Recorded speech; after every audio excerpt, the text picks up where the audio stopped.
एक अद्भुत पात्र है। माता रमाबाई के बिना हमारे मसीहा बाबा साहेब डॉक्टर भीमराव अंबेडकर जी के जीवन की संघर्ष की कल्पना करना निरर्थक है।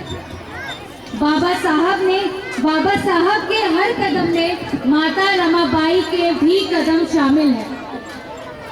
तो माता रमाबाई के लिए एक बार जोरदार तालियां हो जाएं कि हम अभी तक ऐसी महान स्त्री से वंचित थे। आज उसी तरफ हमारा एक छोटा कदम है। यदि भूखे रहकर बाबा साहेब ने शिक्षा ग्रहण की तो माता रमाबाई ने भूखे रहकर परिवार व बच्चों का पालन पोषण किया।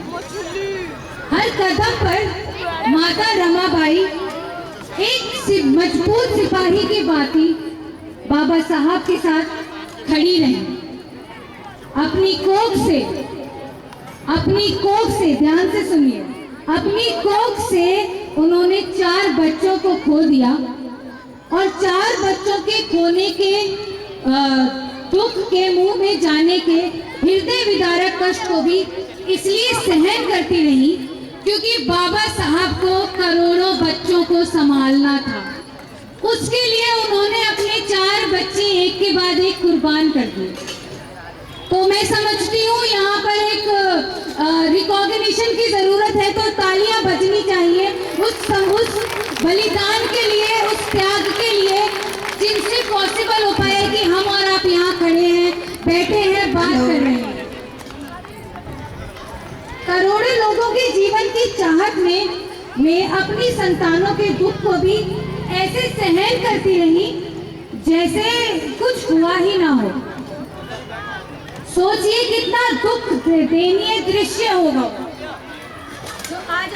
जो आज आपके सामने प्रस्तुत भी होने वाला है। माता रमाबाई ने जीवन भर त्याग किया। त्याग ही उनका जीवन था। उनके जीवन का एक एक पल समर्पित था बाबा साहब के जीवन के लिए। तो उस त्याग के लिए, उस समर्पण के लिए एक बार जोरदार तालियां होती। मैं समझती हूँ अपने आप रिकॉग्नाइज करना सीखिए अब कि अब बहुजन महिलाएं भी आ रही हैं सामने। माता रमाबाई ने अपने कार्य से करोड़ों महिलाओं के लिए एक आदर्श प्रस्तुत किया है। माता रमाबाई अंबेडकर महिला मंडल का प्रयास केवल माता रमाबाई के त्याग व समर्पण को आप सभी लोगों तक पहुंचाना है। तो उस त्याग समर्पण को पहुंचाने के लिए एक प्रोत्साहन की जरूरत है। तो जोरदार तालियां बजती रहनी चाहिए, रुकनी नहीं चाहिए। तो इसी कड़ी माता रमाबाई के त्याग व समर्पण को आप तक पहुंचाने का है। तो इसी कड़ी में माता रमाबाई अंबेडकर महिला मंडल एक छोटा सा नाटक आप सभी के सामने प्रस्तुत करने वाला है। तो आप सब तैयार हैं? ऐसे मुझे लग नहीं रहा है कि आप तैयार हैं। आवाज नहीं आ रही है। तैयार है? आप सब तैयार हैं? तो जोरदार तालियों से स्वागत कीजिए इस महिला मंडल का जो आपके सामने माता रमाबाई के जीवन की कहानी, माता रमाबाई के जीवन की जुबानी प्रस्तुत करने जा रहे हैं। जोरदार तालियां बजती रहनी चाहिए, रुकनी नहीं चाहिए।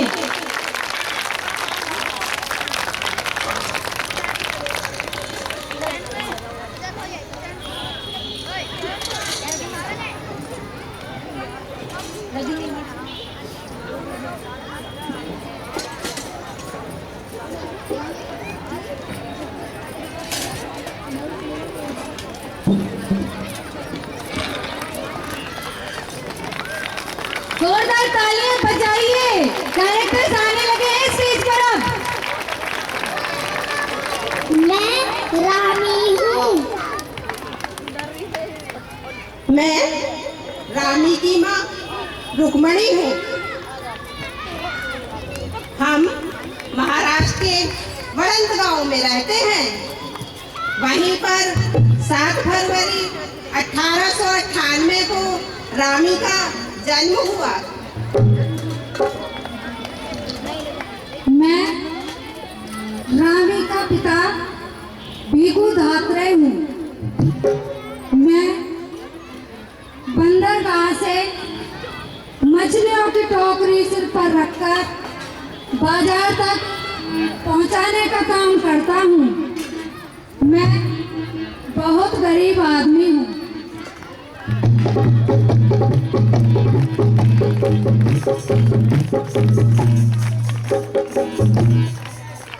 पूरे परिवार की जिम्मेदारी मेरे ऊपर है। भले ही हम बहुत गरीब हैं, लेकिन मेरे पति और मेरी साझेदारी से हमेशा घर में सुखद माहौल रहता है।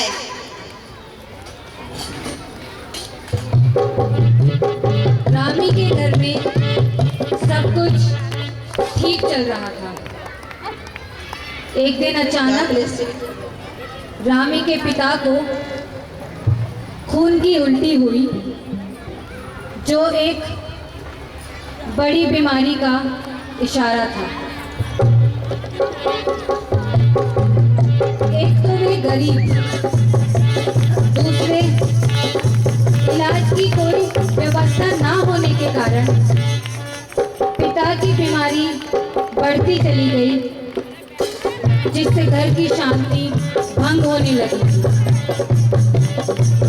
इसी कारण रामी की माँ रामी के पिता की चिंता में उनसे पहले ही हमें छोड़कर चली गई। माँ के जाते ही पिता भी चल बसे। अब घर में रामी, छोटी बहन गौरा और छोटे भाई शंकर ही बचे। उस समय रामी की उम्र मात्र 7 वर्ष थी। सिर पर माँ की ममता नहीं और पिता का साया भी जा चुका था। सब कुछ समाप्त हो चुका था। बचपन न जाने कहाँ खो गया था। जिंदगी एक वीरान रास्ते पर थी। माँ बाप की मौत ने रामी को बचपन में ही जिम्मेदार बना दिया था। जोरदार तालियां बजती रहनी चाहिए। पहला सैक्रिफाइस रामी ने देख लिया है।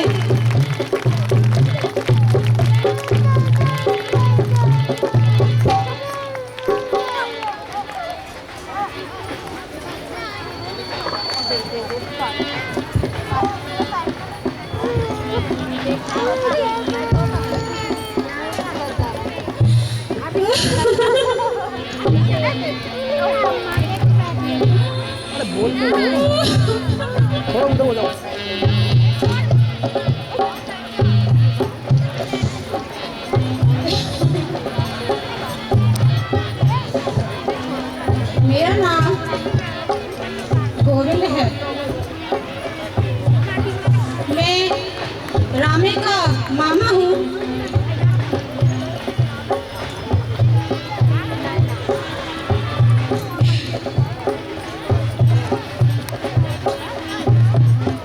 आप लोग सभी देख रहे हैं कि मेरे बहन भाई गुजर गए हैं।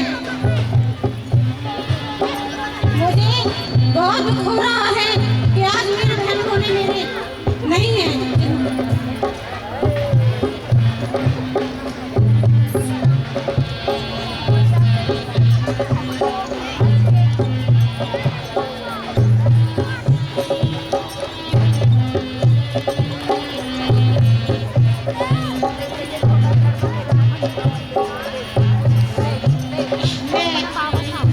तीनों बच्चों को घर मुंबई लेकर जा रहा हूँ। रामी मुंबई पहुंच चुकी है गोविंद के साथ, उनके मामा के साथ।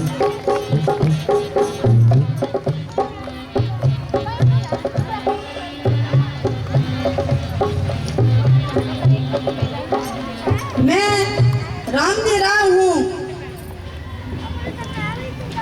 मैंने रामी के बारे में आस पड़ोस के लोगों से सुना है कि रामी बहुत ही सुंदर और गुणवान लड़की है। मैंने उसी दिन अपने बेटे भीमराव का विवाह रामी से तय कर दिया।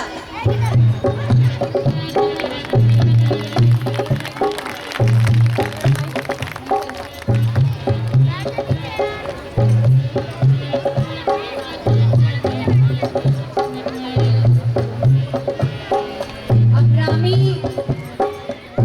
की शादी हो चुकी है बाबा साहेब से, खुशी का माहौल है, खुशी मनाइए।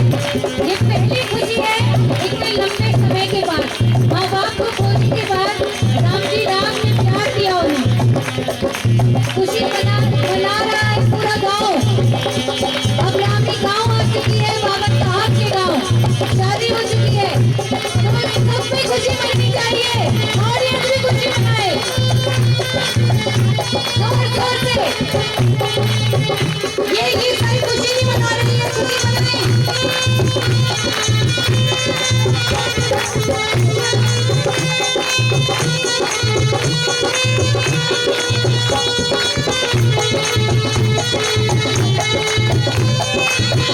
सारा गांव खुशी मना रहा है, यहाँ सारा समाज खुशी मना रहा है कि उस महिला बाबा साहब मिल चुके हैं, जिसके कारण हमारी जिंदगी में सुख आने वाला है। जोरदार तालियां बजती रहनी चाहिए, इस टाइम से तालियां बजती रहिए, जोरदार तालियां बजाइए।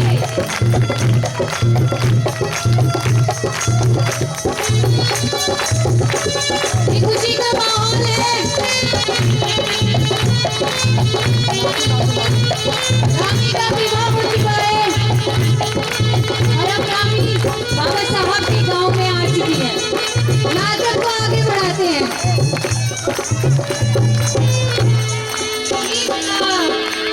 अगर किसी को दान देना है तो इधर दीजिए, नाटक के दौरान स्टेज पर ना आए। जी, इसी में कन्यादान कन्यादान का अनाउंसमेंट कर दो ना, कर दो। अगर आप दान देना चाहते हैं तो प्लीज नाटक के दौरान स्टेज पर ना आए।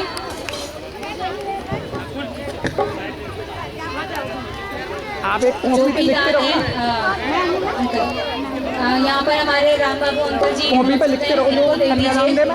नाटक के दौरान ना, हाँ, नाटक आगे बढ़ा। जो देंगे तो देंगे ना। देने वाले देंगे, इकट्ठा ही धन्यवाद दे देंगे ना सब। हाँ,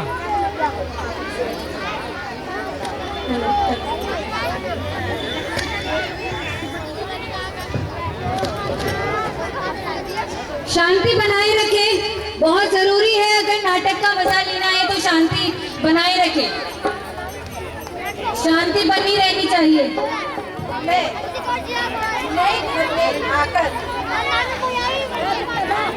शांति बनाए रखिए, बहुत जरूरी है, क्योंकि माता रमाबाई अब अपनी कहानी अपनी जुबानी सुनाने वाली है, उसके लिए शांति बहुत जरूरी है। मुझे घर में सभी रहा कहते थे, थोड़ा माइक ऊपर लगा लो ना। पर मेरे साहिब मुझे रामू कहकर बुलाते थे। ये एहसास मुझे बहुत ही अच्छा लगता था। मेरे साहिब को पढ़ाई से बहुत ही प्रेम था। वे मुझे भी पढ़ाने की कोशिश किया करते थे, किरदार पर देखो ना, मुझे जो किरदार दिया उस किरदार को पढ़ना सही निभा रही हैं। अच्छा नहीं लगता था। मेरे ससुर राम जी सकपाल जो मुझे भाई से थोड़ा पीछे कर लेगा, बहुत हाँ पीछे कर ले दो, जब प्यार तक वहाँ कर करते लूँगा, थे। तुम बोलो तो सही, प्यार से मोहब्बत से सारी बुद्धि तो आएगी नहीं भाई, मुझे पता है, उठा के कभी भी बनाऊंगा भी। मेरे माता पिता की कमी महसूस नहीं होने दी। अब ठीक है ना, बुद्धि हो जब ना। 12 दिसंबर 1912 को मेरे बड़े बेटे यशवंत का जन्म हुआ। मैं बहुत खुश थी, मेरे ससुर भी बहुत खुश थे। वे राष्ट्रपिता ज्योतिराव फूले को बहुत मानते थे। उनके बेटे का नाम यशवंत था, इसीलिए मेरे बेटे का नाम भी यशवंत रखा गया। एक दिन अचानक मेरे ससुर रामजी सकपाल की तबीयत बिगड़ जाती है। अरे ऐसे सब बार बार जाओ, उधर जाओ। सुनो अरे इधर बिगड़ जाती है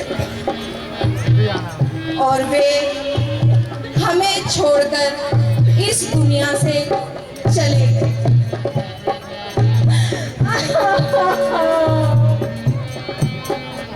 खुशी के बाद फिर से अंधेरा छा गया। पिता समान रामजी राव भी जा चुके थे।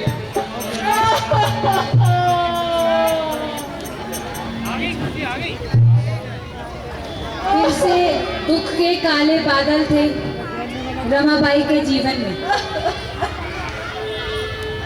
इस एहसास को बखूबी दर्शाती हुई हमारी रमाबाई की किरदार निभाने वाली रेणु जी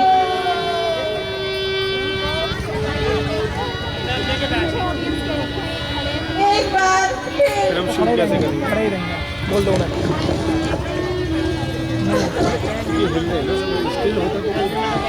हम अनाथ हो गए।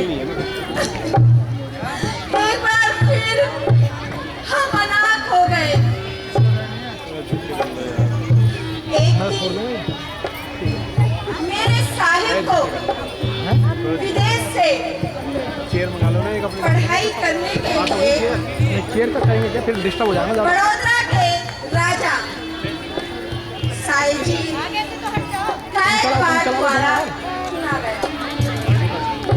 मैं बहुत खुश थी, मैं बहुत खुश थी, लेकिन अकेले ही पूरे परिवार का बोझ उठाना मानो पहाड़ जैसा दिख रहा था। साहिब पढ़ाई करने विदेश चले गए और मैं यहाँ मेहनत करके अपने परिवार का पेट भरने लगी। उस समय मेरी उम्र 16 वर्ष की थी और 7-8 लोगों का परिवार था, लेकिन घर में कोई दूसरा कमाने वाला नहीं था। वो 4 साल पहाड़ जैसे कटे, मानो जिंदगी गरीबी और बेबसी की काल कोठरी में कैद होकर रह गई हो। एक दिन फिर से मेरे साहिब की चिट्ठी आई। फिर से खुशी आई। इस बार साहिब की चिट्ठी आई। तो बाबा साहब की चिट्ठी आई है। तालियां बजाते रहिए, इनको प्रोत्साहन भी बढ़ेगा, माहौल थोड़ा गर्म भी रहेगा। कि वे वापस आ रहे हैं।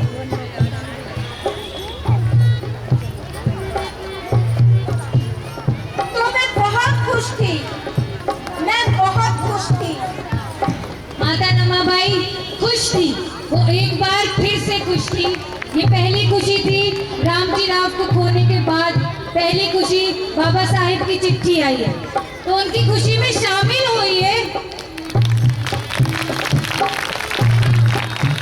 गांव वाले भी शामिल हो रहे हैं, आप भी शामिल होइए। 4 साल बाद फिर से घर में खुशी का माहौल था, लेकिन यह क्या, मेरे साहिब फिर से ऊंची पढ़ाई करने के लिए विदेश चले गए और हमारी फिर वही परिस्थिति आ गई। आर्थिक तंगी से जूझते हुए मैं जैसे तैसे अपने परिवार को संभाल रही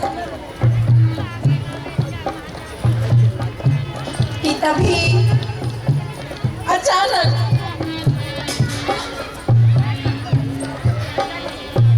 मेरी बेटी इंदु बीमार हो गई।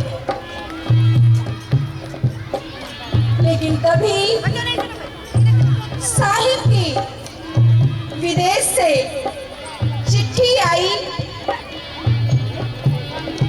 कि मुझे कुछ पैसों की जरूरत है। मेरे पास जो पैसे थे मैंने साहिब को भेज दिए।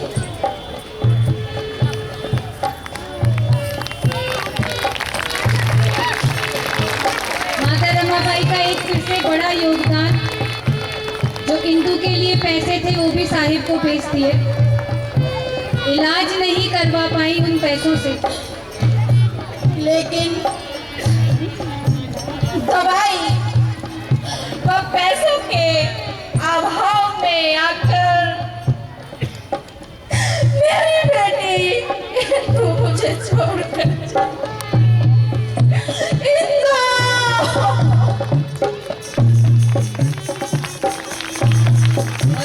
रमाबाई ने फिर से एक बच्चे को खो दिया, उन्होंने अपनी बेटी को खो दिया। जब इंदु पैदा हुई थी तो बाबा साहब ने इंदु के लिए बहुत बड़े सपने देखे कि मेरी बेटी बनेगी कुछ बड़े, लेकिन उन्होंने खो दिया उसी बेटी को।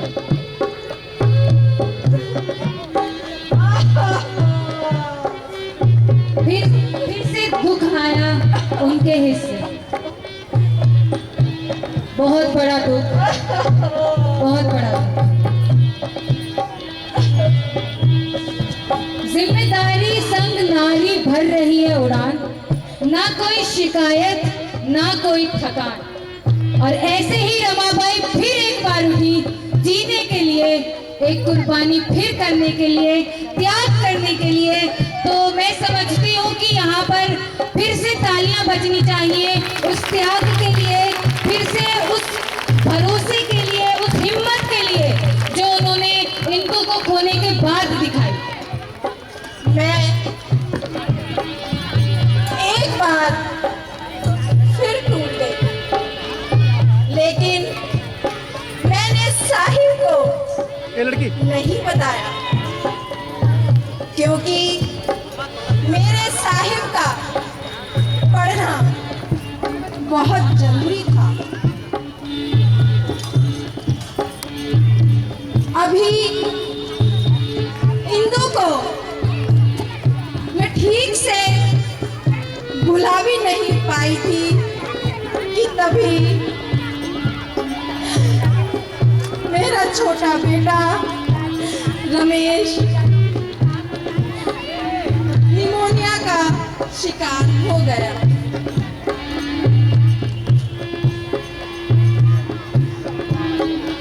अब मेरा धैर्य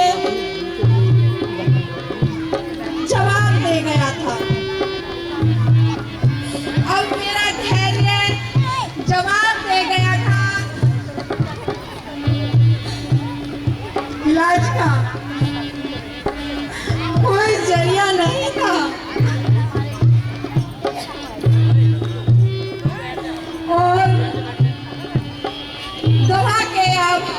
में आकर एक दिन मेरा बेटा रमेश भी मुझे छोड़कर चला गया।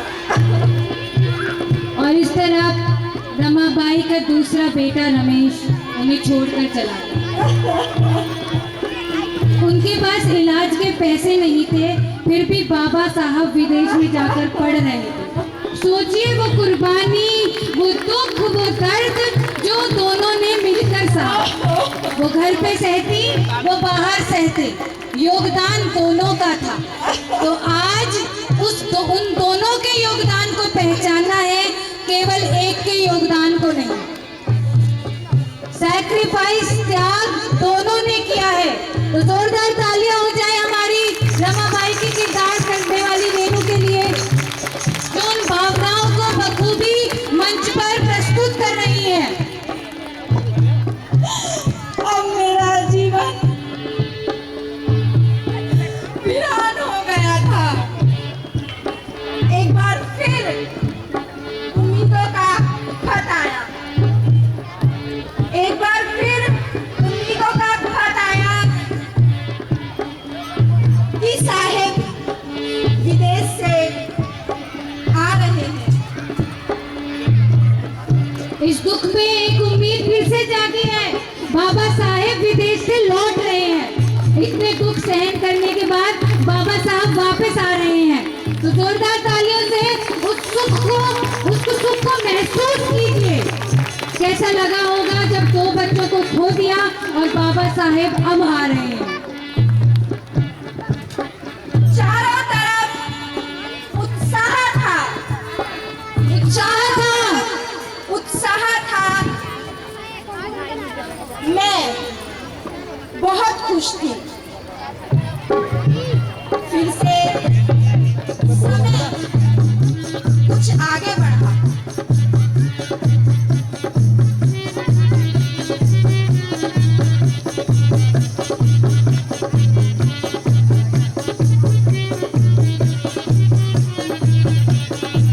खुशी का माहौल है, गांव वाले भी जीने लगे हैं एक बार फिर से। देखिए मछली वाला मछली बेच रहा है, चौपाल बैठी है, महिलाएं काम कर रही हैं। रमाबाई बहुत खुश है। बाबा साहब वापस आ रहे हैं। एक बार फिर से खुशी मनाइए, महसूस कीजिए खुशी को, पीछे तक मनाइए खुशी को।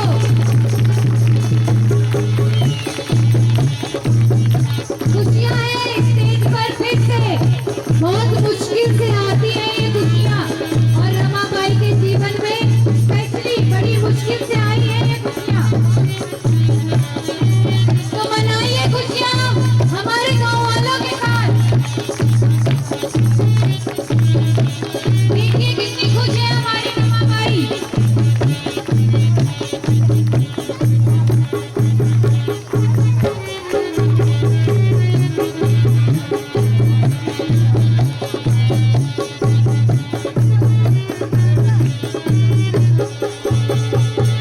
समय कुछ आगे बढ़ा।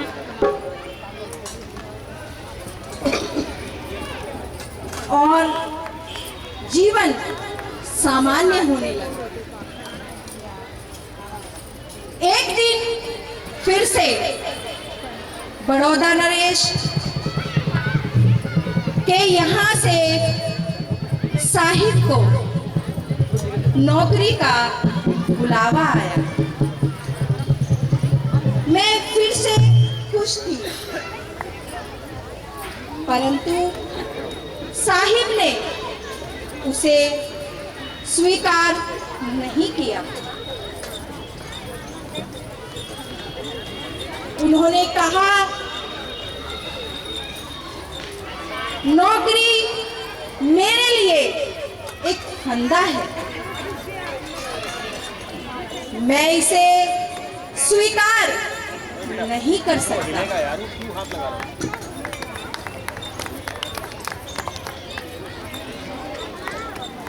बाबा साहब ने नौकरी स्वीकार नहीं की। उनके घर में पैसे नहीं थे, फिर भी उन्होंने पढ़ने का सोचा। तो उस सोच उस कुर्बानी, उस दुख के लिए एक बार जोरदार तालियां इस रिकॉग्निशन के लिए कि आप उसको भी महसूस कर पा रहे हैं। उस समय को वो यहाँ पर दोबारा आपके सामने प्रस्तुत कर पा रहे हैं। साहिब ने कहा, यदि मैंने इसे स्वीकार कर लिया तो मैं अपने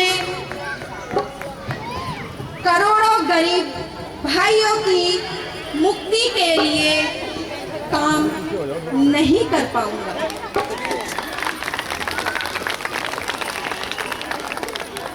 एक बार फिर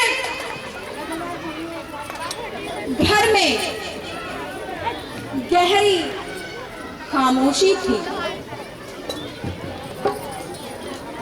घर में कुछ नहीं था।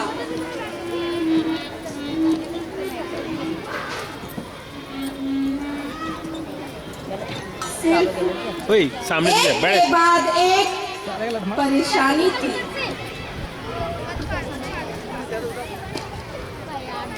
मेरा बेटा गंगाधर, जो अभी कुछ दिन पहले ही पैदा हुआ था, वह भी बीमार हो गया। इलाज की कोई व्यवस्था नहीं थी। इधर साहिब समाज की उत्थान की लड़ाई में घर से बाहर रहते थे। घर की सारी जिम्मेदारी मेरे ऊपर थी।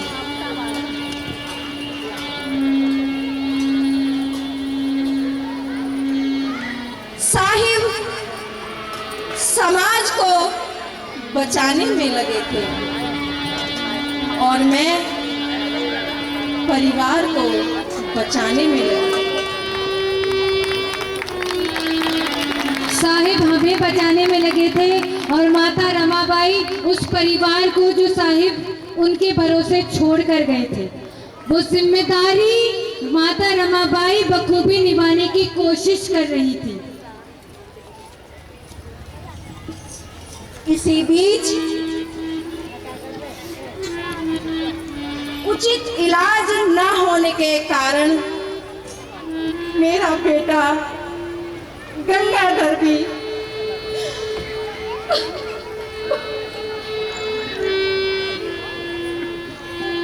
मुझे छोड़कर चला गया।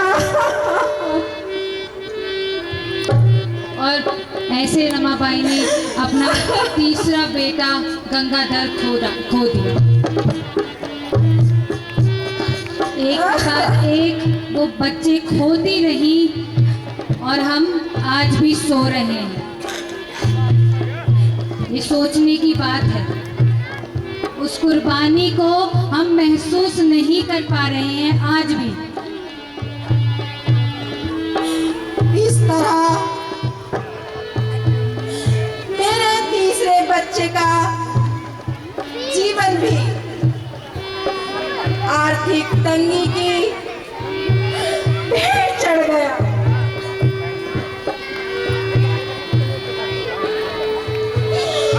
मैं पहले से ज्यादा दुखी थी।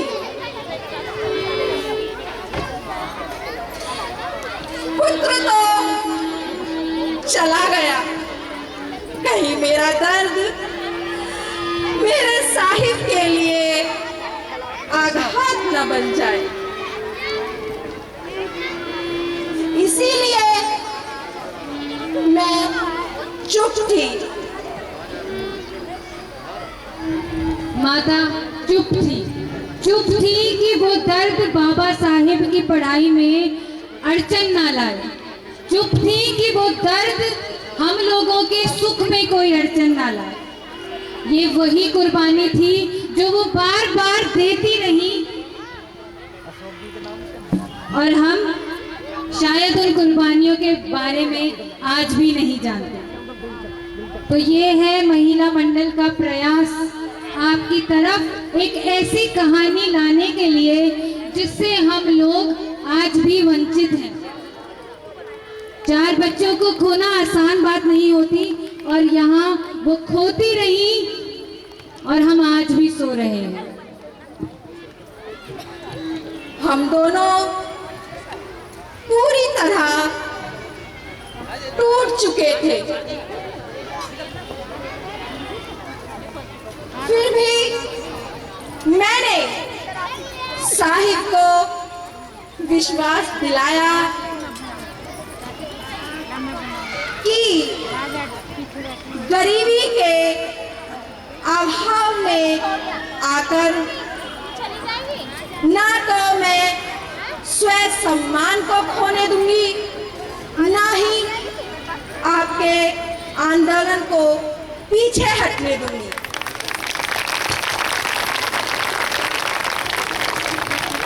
माता रमाबाई फिर से खड़ी हुई एक बार हम सब के लिए। बाबा साहब की पढ़ाई में अड़चन ना बनने के लिए वो एक बार फिर से खड़ी हुई।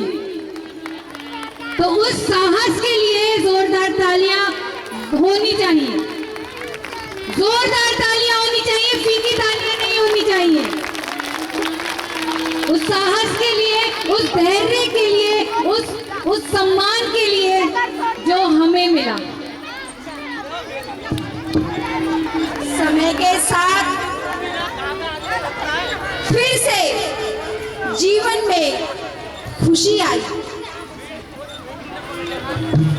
और मेरे राजरतन का जन्म हुआ। फिर से खुशियां आई और इस बार उनके चौथे बेटे राजरतन का जन्म हुआ।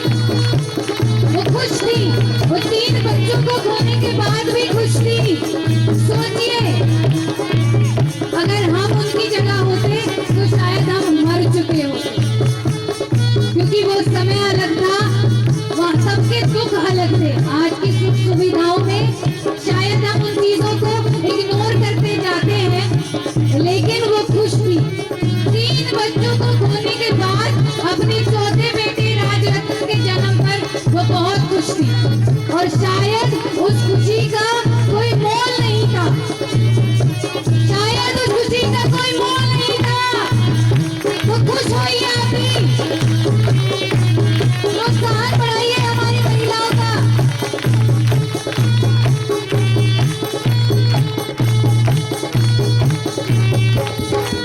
माहौल खुशनुमा हो चुका है फिर से। सारा गांव खुश है, हमारी माता रमाबाई खुश है, सारा गांव खुश है। मछली वाला भी डांस कर रहा है क्योंकि बाबा साहब का चौथा बेटा पैदा हो चुका है, राजरतन। गांव खुश है, सब खुशियां मना रहे हैं।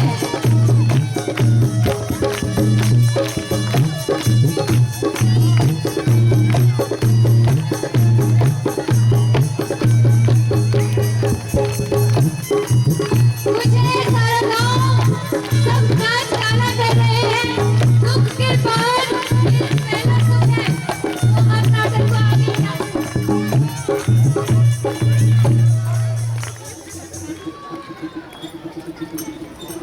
मुझे जीने का नया सहारा मिल गया। साहिब भी अपने बेटे राजरतन से बहुत प्यार करते थे। अब राजरतन 9 महीने का हो गया था। अब राजरतन 9 महीने का हो गया था।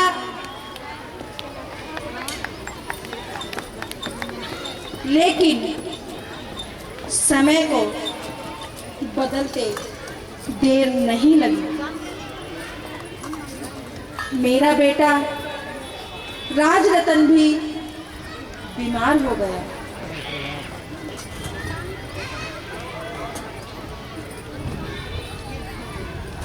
उनका चौथा बेटा राजरतन, जिसके जन्म पे बहुत खुश थी, अब वो भी बीमार हो गया था।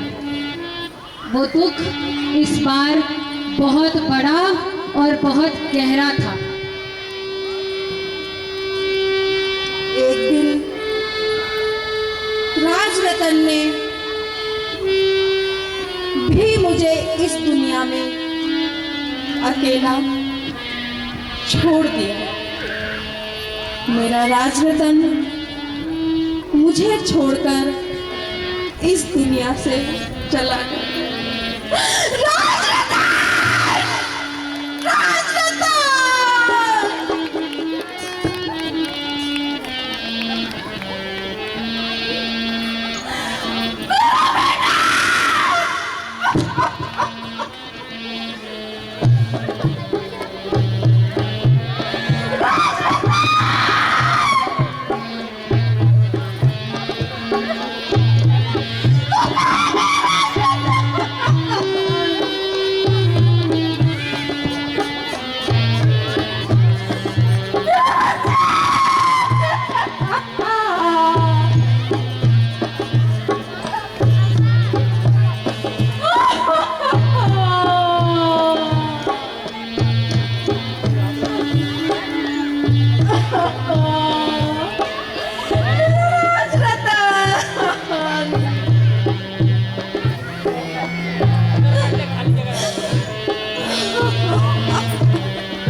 इसके बाद माता रमाबाई टूट चुकी थी। वो ये सदमा बर्दाश्त नहीं करती। एक महिला पूर्ण चक्र है, उसके भीतर सृजन, पोषण और परिवर्तन करने की शक्ति है। इसी शक्ति के साथ हमारी माता फिर से उठी हम लोगों के लिए। अपना चौथा बेटा खोने के बाद भी वो टूट चुकी थी, लेकिन समाज की भलाई बच्चों की मौत से ऊपर थी। हमारी भलाई, जितने लोग यहाँ खड़े हैं, इस दृश्य को देख रहे हैं, उसकी भलाई, हम लोगों की भलाई के लिए वो चौथा बच्चा भी कुर्बान कर चुकी थी। अब मेरे धैर्य का बांध टूट चुका था। तीनों बच्चों की मौत को तो जैसे तैसे मैंने सहन कर लिया, पर राजरतन की मौत ने मेरी हिम्मत ही तोड़ दी थी।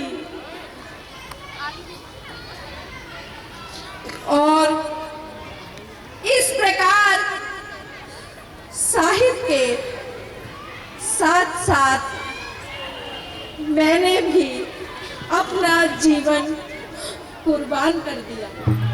मैंने भी अपना जीवन कुर्बान कर दिया।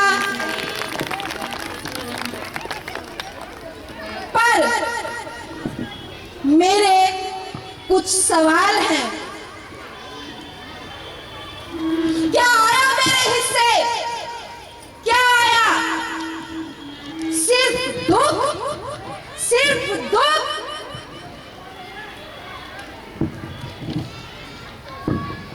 ना मुझे मेरे बच्चों का साथ मिला, ना ही मेरे साहिब का साथ मिला।